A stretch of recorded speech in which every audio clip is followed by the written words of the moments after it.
Most people don't lose money because they're stupid. They lose it because they talk too much. The moment you announce your goals, your investments, or your big wins, something changes. Opinions creep in. Ego wakes up. Pressure builds. And discipline quietly slips away.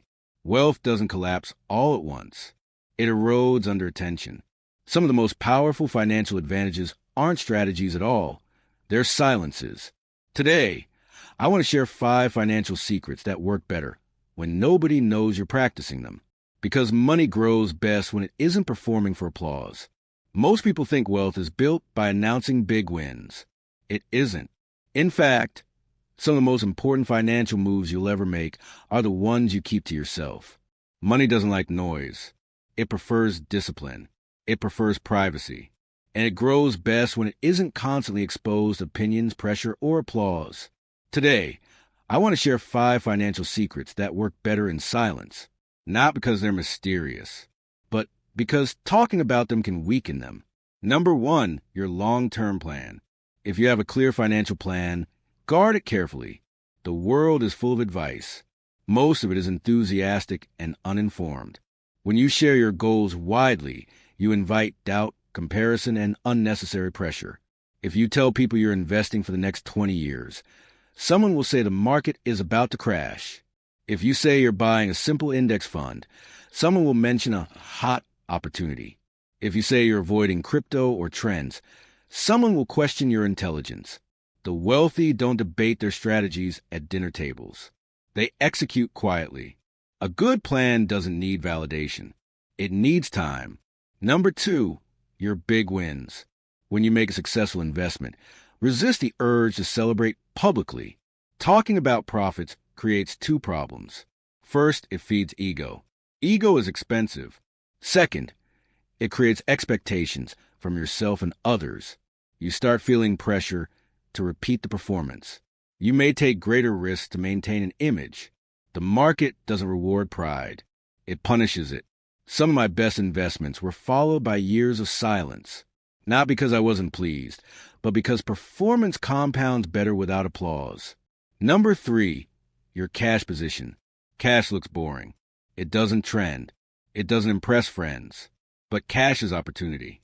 When markets fall, cash becomes courage. When others are forced to sell, cash allows you to buy. When uncertainty rises, cash lets you sleep.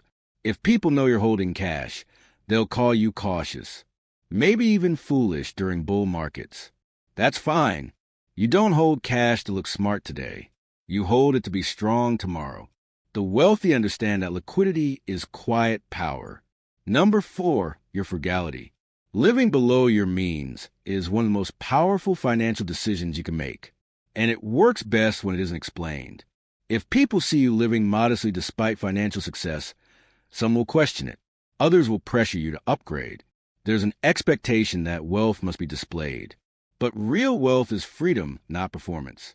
I've lived in the same house for decades, not as a statement, simply because I liked it and it worked. The less you anchor your lifestyle to income, the harder it becomes for financial storms to shake you. Frugality isn't about being cheap. It's about building a structure your wealth can stand on. Number 5, your patience. Patience is difficult to maintain in a world that rewards noise.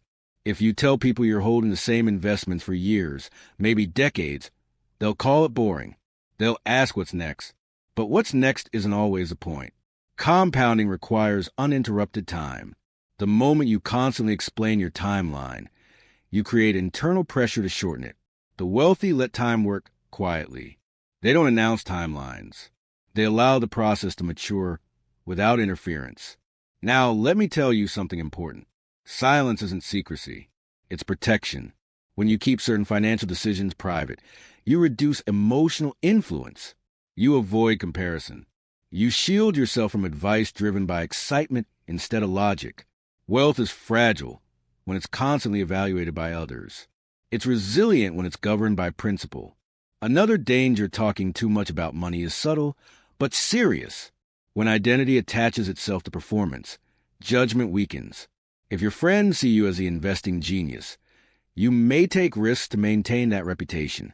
If your family views you as a safe one, You may avoid smart risks to preserve that image.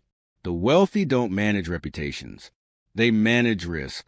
There's also something to be said about peace of mind. Money decisions create enough emotional movement on their own. When you add public opinion to the equation, you multiply uncertainty.